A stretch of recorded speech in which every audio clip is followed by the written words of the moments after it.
أعوذ بالله من الشيطان الرجيم. بسم الله الرحمن الرحيم.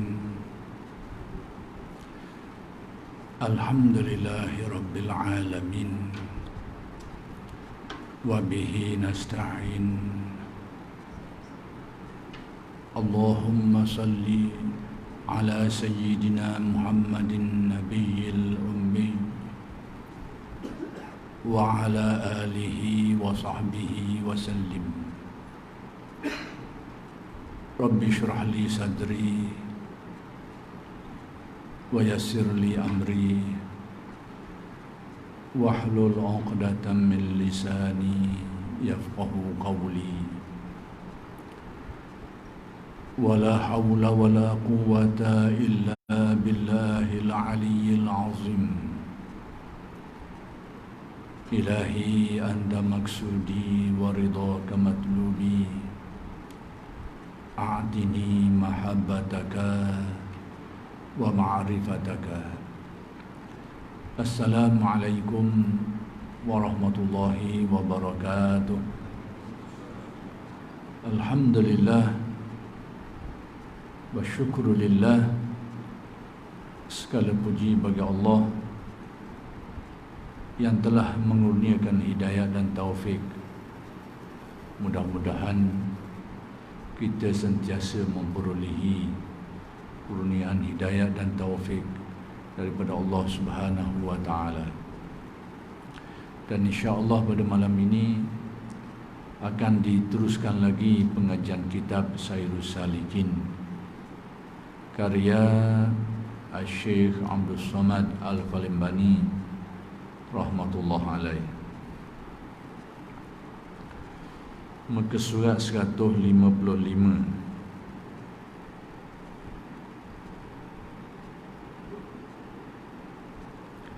Dan dalil yang menunjukkan harus menyembunyikan. Qala musannif rahmatullah alaih. Dan dalil yang menunjukkan harus menyembunyikan dosa itu, yaitu sabda Nabi sallallahu alaihi wasallam, man irtakaba syai'an min hadhil qazurati falyastatir bisatrillahi ta'ala.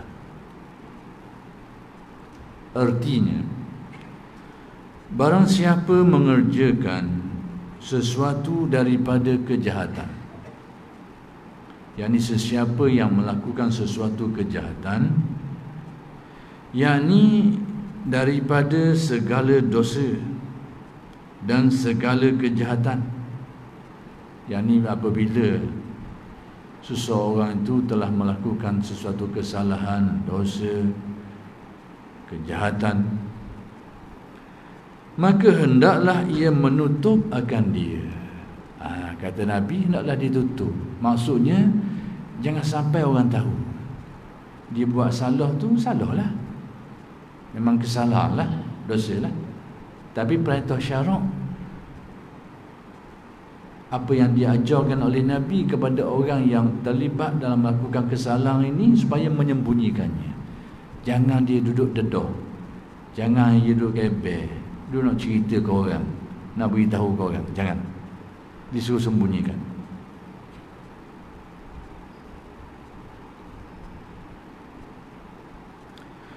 Mudah-mudahan ia menutup Allah Ta'ala akan dia dalam hari kiamat. Yakni mudah-mudahan natijah daripada perbuatan dia menyembunyikan dosa dan kesalahan itu, mudah-mudahan Allah Ta'ala tutup kesalahan, kesilapan dan dosa dia di hari akhirat, di hari kiamat. Yakni Allah Ta'ala ampunkan, Allah Ta'ala maafkan. Tutup ni maksudnya memberi kemaafan, memberi pengampunan terhadap dosa-dosa. Jadi hadis ini Menerusi hadis ini, Nabi menyuruh orang yang melakukan kesalahan itu supaya menutup kesilapan yang telah dilakukan, kesalahan, dosa-dosa yang telah dibuat. Jangan diberitahu kepada orang, jangan duk cerita ke orang. Jadi sebenarnya apa yang ada di sebalik tindakan ini, orang yang dia tutup, dia tak cerita keaiban dia ke orang tu, berarti dia malu dia melakukan kesalahan. Malu melakukan kesalahan itu sebenarnya hasil daripada iman. Orang yang iman dia itu hidup dalam hati dia. Bila sebut hidup ni, melakukan kesalahan itu memang manusia tak boleh nak lari. Tak boleh nak lari daripada melakukan kesalahan. Tapi oleh kerana imannya itu hidup dalam hati dia tu, dia ada perasaan malu dalam melakukan keburukan. Malu kalau orang tahu. Jadi sifat malu kalau orang tahu melakukan keburukan sebenarnya sifat yang baik. Sifat yang baik. Dan itu adalah tanda bahawa imannya itu hidup dalam hati dia.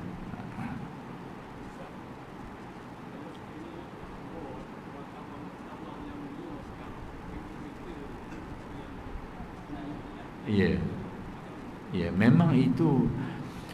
Tengok apa motif hari ini, dunia hari ini, dalam media masa hari ini, sama ada berita ke, surat khabar ke atau sebagainya, banyak juga menceritakan kesalahan-kesalahan yang dibuat oleh orang. Baik, yang disuruh di sini individu tu sendiri yang melakukan kesalahan tu untuk tidak menzahirkannya. Individu sendiri. Adapun hal yang berkaitan dengan berita surat khabar ni, iaitu pihak pemberita ni menyiarkan kisah-kisah perbuatan-perbuatan yang dianggap salah, dosa dan sebagainya dalam media masa, dalam akhbar dan sebagainya. Baik, macam mana? Sekiranya dia menceritakan benda tu untuk tujuan mengaibkan seseorang, memang ni dilaranglah. Tetapi sekiranya tujuan daripada menyiarkan berita itu untuk menyedarkan orang lain, untuk memberi ingatan kepada orang lain tentang sesuatu keburukan ini, maka itu ada tujuan yang sesuai dengan syarak. Contohnya, seseorang yang terlibat dengan samung dan sebagainya disiarkan, tujuannya supaya orang tahu dan berhati-hati, supaya terpelihara, terlindung daripada angkara orang berkenaan. Jadi tengok apa tujuan. Kalau semata-mata tak ada tujuan tu, semata-mata untuk mengaibkan, itu dilarang, tak baik. Menceritakan keaiban orang, tuang dia sendiri, itu memang disuruh tutuplah. Hanya orang lain ni cerita keaiban orang, keburukan orang ni. Kalau tidak ada tujuan yang diharuskan syarak, tak boleh. Kecuali tadilah tujuan-tujuannya itu untuk memaklumkan orang ramai, untuk memberi ingatan kepada orang lain, memberi pedoman dan pelajaran kepada orang lain dengan niat-niat yang sesuai dengan syarak itu, maka membolehkan, mengharuskan.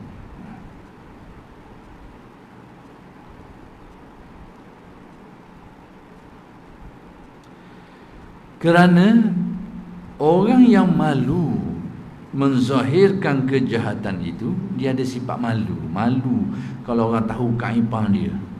Dia malu. Alamat orang yang beriman, kata Syekh. Itulah tanda orang yang beriman. Yang iman dia itu kukuh, hidup molek. Hiduplah maksudnya. Dia buat salah tu hal lain, tapi ada sifat malu ni petanda iman dia tu hidup lagi lah. Segar.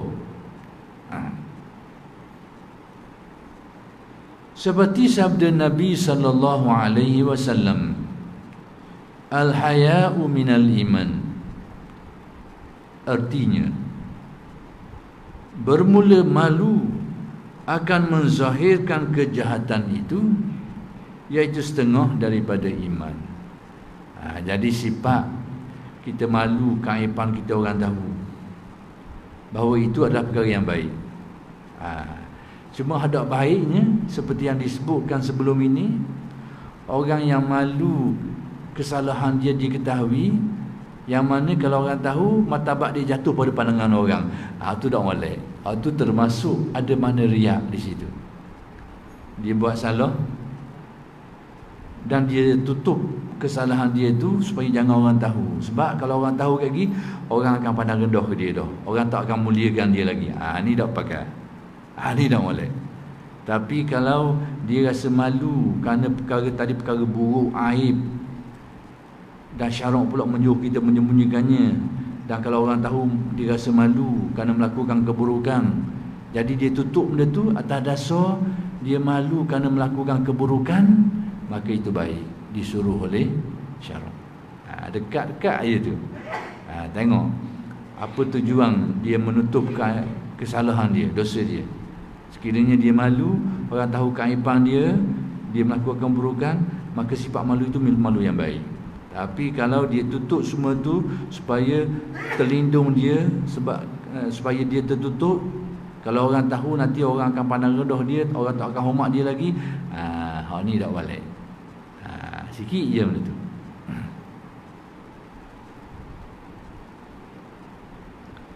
Dan lagi segianya bagi manusia bahawa benci ia menzahirkan dosa orang yang lain.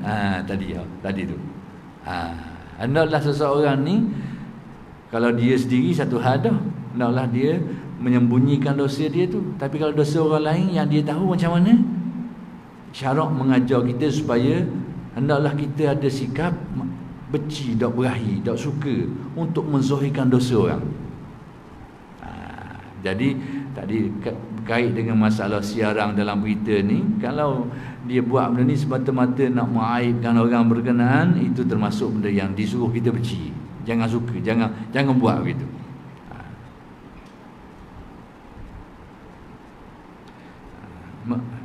Dan benci ia menzahirkan kejahatan orang yang lain itu, seperti benci ia menzahirkan dosa dirinya.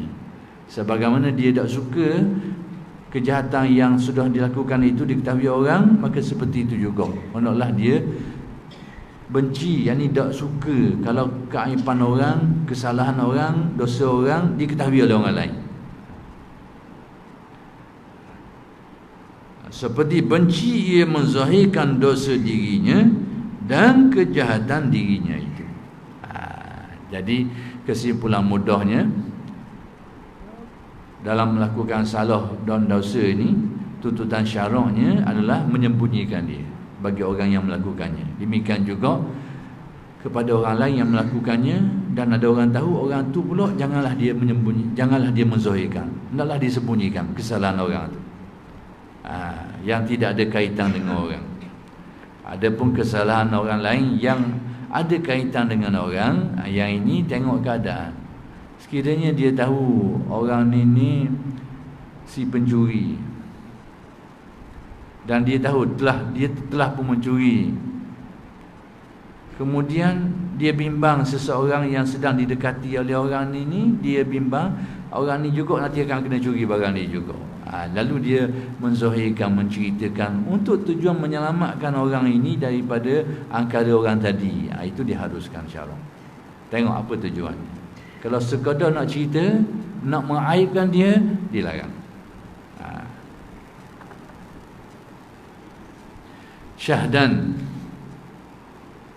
tiada harus meninggalkan ibadat sebab takut akan riya.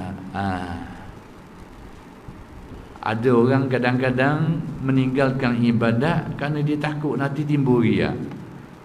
Dia nak semayang, tiba-tiba orang mari, dia tak semayang sekarang, ataupun dia nak semayang sunat lah. Tengok-tengok nak semayang tu, tengok ada orang duk tengok dia, dia tak jadi. Sebab apa? Dia takut timbul riya. Ini perkara yang dilarang juga. Tidak disuruh seperti itu. Jadi tidak harus, kata, tiada harus meninggalkan ibadat. Kita tinggalkan ibadat kerana takut riya. Buat ibadat saja kok, riya baik dah buat. Pakai buah tu. Buat riya baik dah buat. Jangan.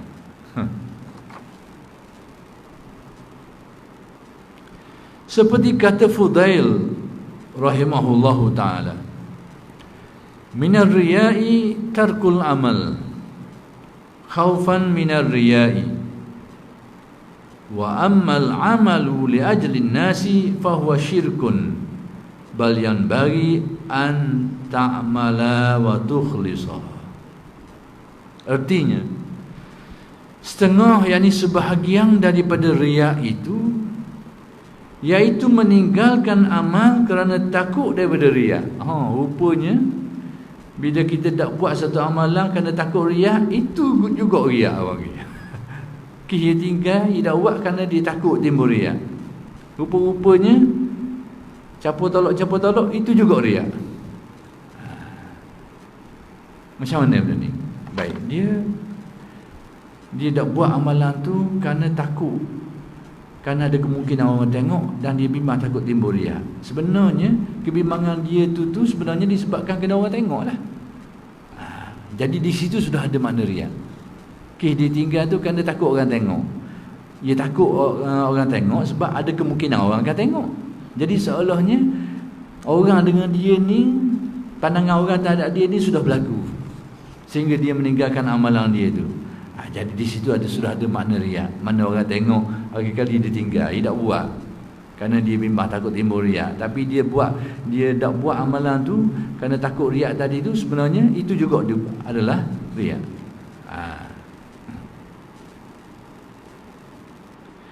Adapun berbuat amal kerana manusia, kita buat kerana orang, maka iaitu dinamakan syirik yang khafi. Ini dalam istilah Fudail bin Iyad. Kita buat satu amalan tapi kerana orang tengok, kerana dia tengoklah, kerana dia adalah kita buat. Yang ini dari segi menurut apa yang dijelaskan oleh Fudail bin Iyad, dinamakan syirik pada istilah dia. Adapun orang yang tidak melaksanakan amal kerana takut dilihat orang, itulah yang riya menurut pandangan Fudail bin Iyad. Tapi dalam istilah kita, seperti yang kita belajar sebelum ni, kita buat amal kerana manusia, pada istilah yang kita fahami, itu juga adalah riya. Cuma Fudail menyebut ataupun meletakkan amalan itu atas nama lain, letak nama syirik. Sebab riak dengan syirik sebenarnya benda yang berkongsi. Di mana adanya berkongsi dalam amalan ni? Dia buat kerana Allah separuh lagi kerana manusia. Jadi situ sudah ada perkongsian.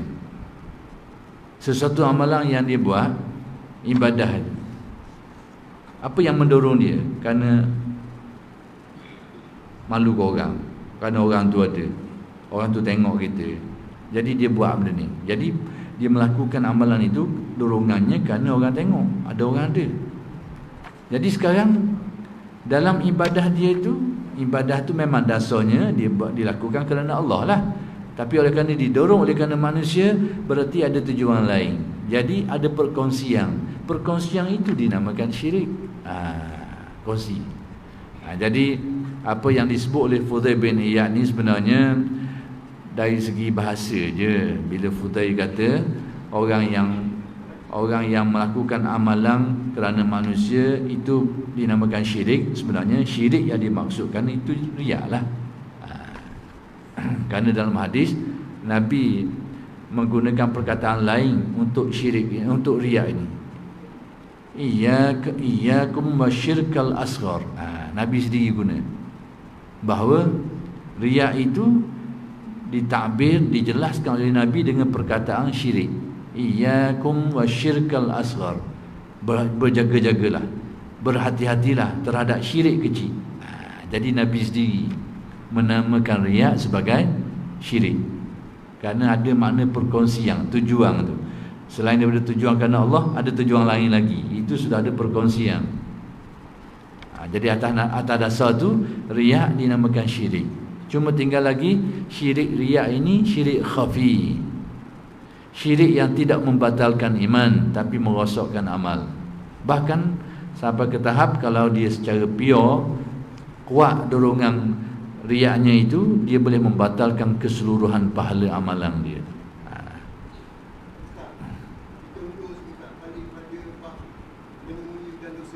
Ya.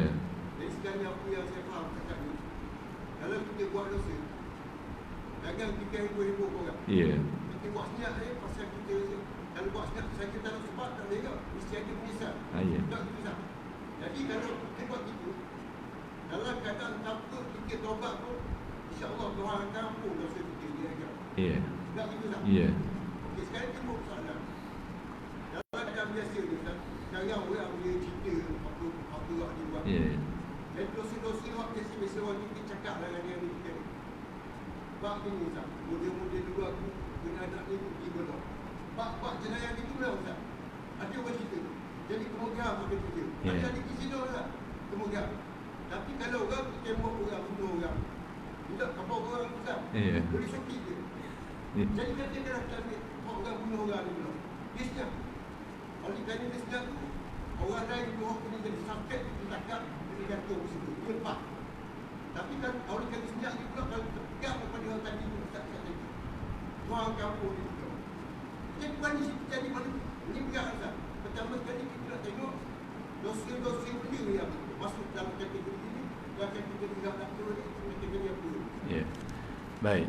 Itu dalam dua bab yang berbeza, dua fasa yang berbeza. Fasa yang dibicarakan di sini, seseorang tu dia menyembunyikan dosa yang dia buat kerana malu buat salah. Kerana malu buat salah. Isu awak tadi tu isu hukum.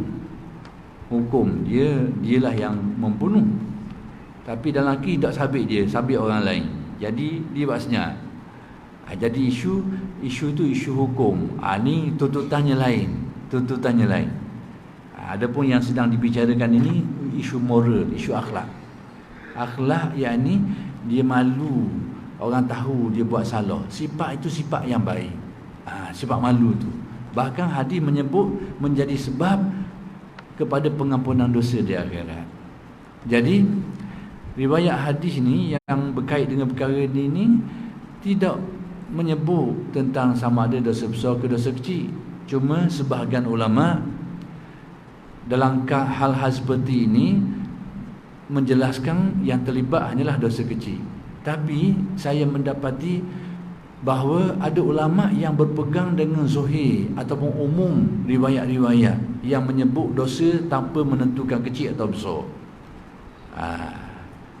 Kecil atau besar. Jadi persoalannya timbul,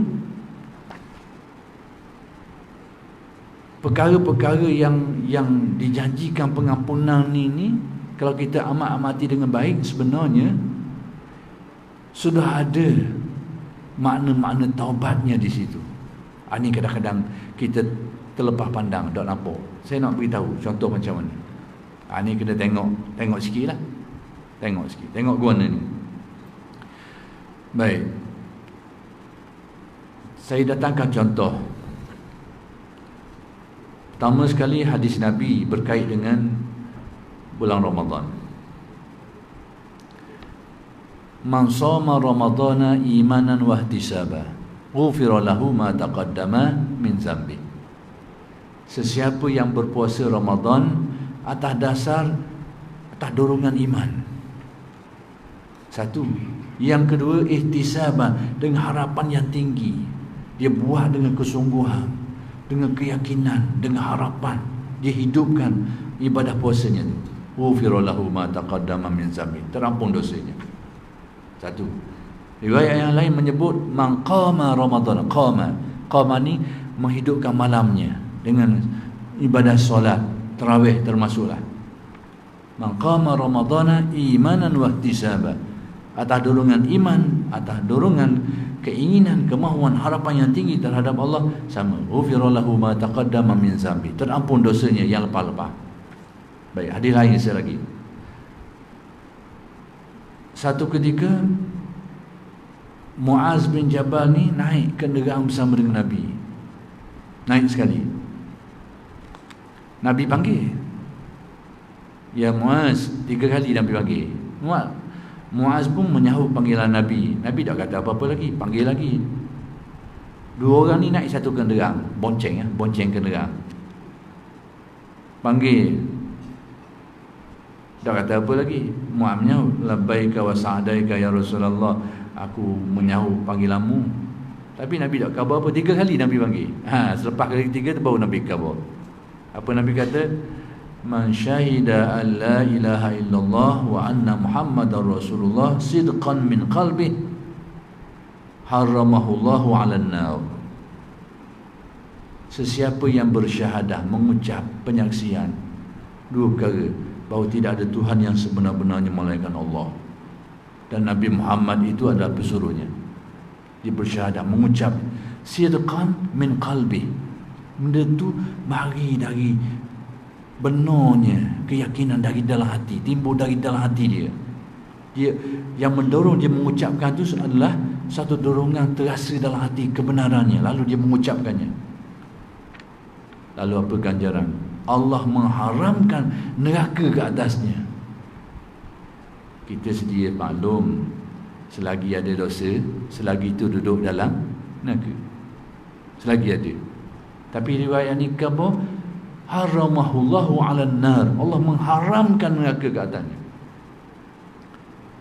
Sehingga disebabkan kerana bernilainya riwayat ini, perkhabaran Nabi ni, sehingga Muaz tanya Nabi, afala ukhbiru bihin nas, boleh doh aku nak khabar, aku nak cerita apa yang mu sebut tadi tu kepada orang lain. Kerana Muaz rasa sangat bernilai riwayat ni, perkhabaran ni sangat bererti, terutamanya kita orang banyak salah ni, orang banyak silap ni. Jadi Muaz kata, boleh tak aku nak khabar korang, aku nak cerita korang, nak riwayatkan korang. Nabi tak kata no, tak kata yes. Nabi tidak memberi kebenaran dan tidak melarang. Dengan ungkapan Nabi, izan yattakilun. Nanti kalau mau cerita kat orang, kata Nabi, manusia akan bertawakal cara salah. Bertawakal cara salah ke mana? Masa-masa tunggu nak mati kita bersyahadah. Masa tang hidup ni kita langgar dulu, kita ronggong dulu, ronggong tu ronggong ni, langgar tu langgar ni. Nak mati kita syahadah. Nabi memang takut ada orang salah faham seperti ini. Dia buat mudah-mudah, dia buat lesen lagi. Jadi buat lesen dia untuk melakukan keburukan sementara hidup ni. Nabi memang takut orang pakai cara salah. Jadi Nabi tak larang Muaz meriwayatkan, tapi ada makna-makna tu sikit. Tengah-tengah antara yes ke no jawapan Nabi tu. Jadi sebab itulah Muaz tidak menceritakan, Muaz tidak meriwayatkan hadis ini dalam riwayat Imam Bukhari, ada dalam Sahih Bukhari. Muaz tidak meriwayatkan. Bila dia dekat nak mati, baru dia cerita riwayat ni, baru dia meriwayatkan hadis ini. Dekat-dekat nak mati, baru dia cerita. Itu pun dia rasa bersalah juga. Ta'assuman riwayat sebut, dia rasa macam salah juga, capur, nak tambah kabur berharga sangat. Dan Nabi pun tak larang cara direct. Nak kabur bimbang juga. Nabi salahnya tu, nanti kan orang tahu cara salah, jadi sebut salah, tapi cerita juga ujung-ujung tu, kadang-kadang dia rasa salah sikit. Baik, kesimpulannya apa? Dalam riwayat-riwayat yang saya sebut tadi tu, pertama sekali berkait dengan dua-dua ni, tiga-tiga ni melibatkan pengampunan dosa, tapi tidak dengan jalan taubat. Tidak dengan jalan taubat. Hak pertama tadi tu, satunya menceritakan tentang orang yang melaksanakan puasa Ramadan secara berkualiti atas dorongan iman, dorongan kesedaran. Yang kedua, yang dekat sikit, orang yang menghidupkan malam bulan Ramadan dengan qiyamul lail, dengan tarawih dan sebagainya. Yang ketiga, orang yang bersyahadah dengan syahadah yang berkualiti, yakni syahadah yang betul-betul datang dari lubuk hati kesedarannya. Tiga-tiga amalan ini mengakibatkan terhapus dosanya. Baik, macam mana ni? Sebenarnya kalau kita perhati, kita amati, di sebalik ketiga-tiga amalan ini sebenarnya itulah taubat. Berdasarkan keterangan Syekh Abdul Qadir Jalani. Syekh Abdul Qadir Jalani dia kata, hakikat taubat sebenarnya itu adalah ta'zimu amrillah, membesarkan hati, membesarkan, mengagungkan urusan Allah. Dia buat satu perkara tu atas dorongan tu, dorongan merasa mulia, membesarkan Allah, merasa mulia, meyakini. Jadi ketiga-tiga perkara tu ada belaka unsurnya. Man shoma ramadana imanan wa ihtisaba, orang yang berpuasa Ramadan atas dorongan iman. Dia buat benda ni dorongan keyakinan dia. Bukan ikut-ikut, bukan malu korang, bukan sekadar tradisi, dorongan iman. Kemudian atas dasar dia mengharap betul-betul semua ini adalah item-item ataupun ciri-ciri orang yang membesarkan Allah, mengagungkan Allah, memuliakan Allah. Demikian juga orang yang menghidupkan qiyamul lail di bulan Ramadan. Demikian juga orang yang bersyahadah tadi tu, sidqan min qalbi, benda tu benar mari dari lubuk hati dia. Dia membesarkan Allah, lalu dia ungkapkan dengan syahadah. Jadi kalau ikut keterangan Syekh Abdul Qadir bahawa hakikat taubat itu ta'zimu amrillah, sebenarnya benda-benda yang amalan tadi di sebaliknya ada hakikat taubat. Atas dasar itulah segolongan alim ulama mengatakan bahawa yang dimaksudkan terampun dosa tu dalam kes orang yang berpuasa Ramadan dan menghidupkan qiyamnya itu, terampun dosanya termasuk dosa besar dan juga dosa kecil. Kerana kau tengok pada keterangan Syekh Abdul Qadir, memang di sebaliknya ada erti taubat, bahkan hakikat taubat, iaitu ta'zimu amrillah. Aspek ni lah ulama-ulama fiqh dah nampak. Ulama fiqh dah nampak.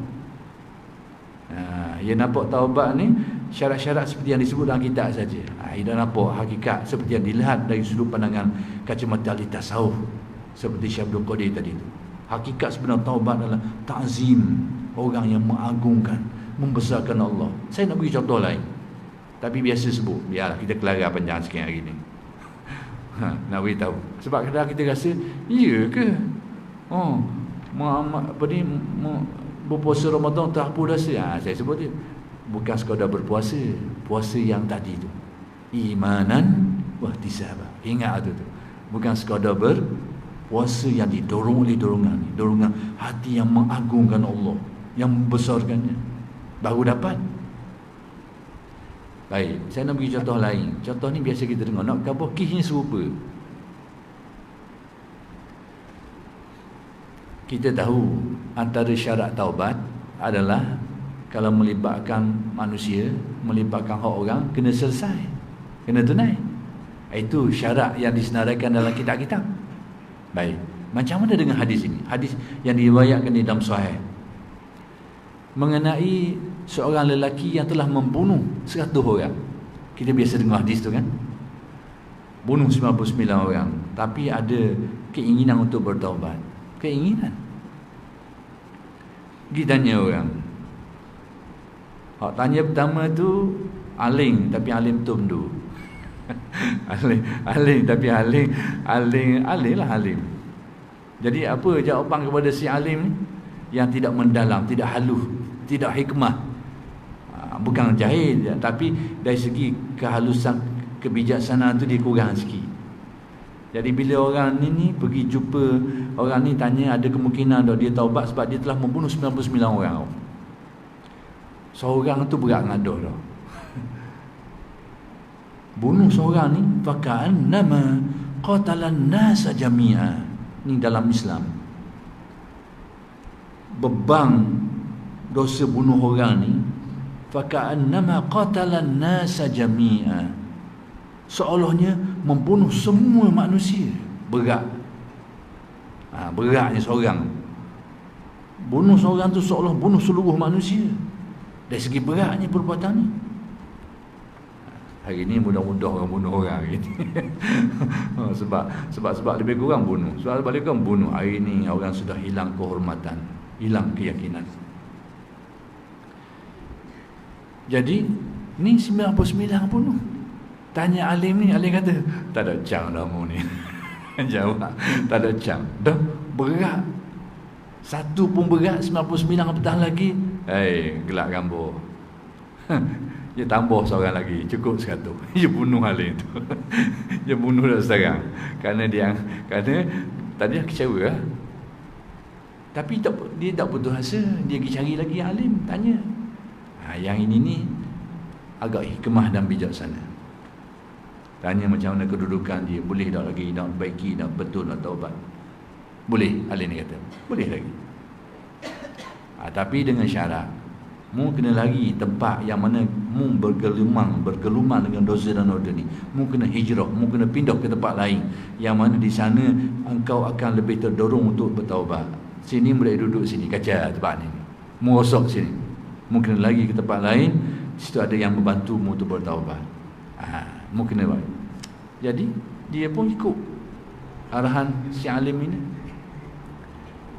Maka pergilah dia nak berpindah ke tempat tujuan bertaubat tadi tu. Tapi tengah jalan mati dah saudara. Mati tengah jalan.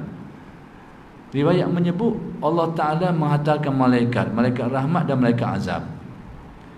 Jadi hadis ini untuk memperlihatkan tentang nilaian membesarkan Allah ni di dalam hati ni. Nilaian dia nak kau besar ni. Guna malaikat azab kata ni bahagian aku, ni orang ni bahagian aku nak ambil dia. Malaikat rahmat pula kata ni bahagian aku, ni aku nak ambil dia. Lalu ini Allah Ta'ala nak menzahirkan nilaiannya. Lalu masing-masing mengukur jarak. Tengok kalau gitu ukur jarak. Tempat dia mati ni mana yang lebih dekat? Ke tempat taubat yang nak dituju ataupun daripada tempat maksiat yang dia bergulman dengan maksiat di situ? Mana lebih dekat? Ukur dekat ke arah tempat yang kita taubat tu. Maka diputuskan menjadi habuan malaikat rahmat. Tapi hadis, riwayat hadis menyebut, kalau kita baca kalam hadis tu, dia beritahu keadaan orang ni macam mana. Aku ni, saya dah lupa kalimah hadis tu. Aku datang ni dalam keadaan aku ni, hati aku ni nak balik ke Tuhan. Tapi saya lupa, saya takut kalimah hadis ni saya tersalah sebut. Bahawa aku buat ni, aku lakukan ni benar dari dalam hati aku. Memang betul-betul aku nak balik ke dia. Aku nak kembali ke dia.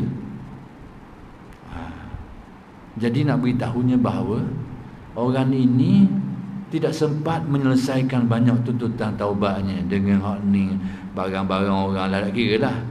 Baru permulaan, tapi dengan hatinya yang jujur. Dalam bahasa yang mudah, kalau kita tengok kepada takrifan yang diberikan oleh Syekh Abdul Qadir tu, hakikat taubat tu, ta'zim wa amrillah, ada dah sini, ada. Dia lakukan ini kerana merasa kebesaran Allah. Dia nak baiki, nak betul, nak balik ke dia dah. Tapi tak sebab mati tengah jalan. Tak dang mati tengah jalan, maka jadi habuan malaikat rahmat. Tu nak apa? Jadi ya.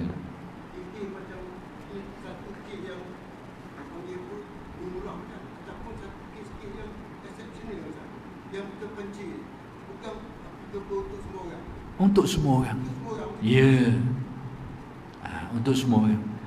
Tapi mesti ada syarat tadilah. Syarat tadi dan mudah je. Jadi mana keikhlasan semua nak balik. Ya. Ya. Sama ada kita nak sebut ke hati kita. Ya.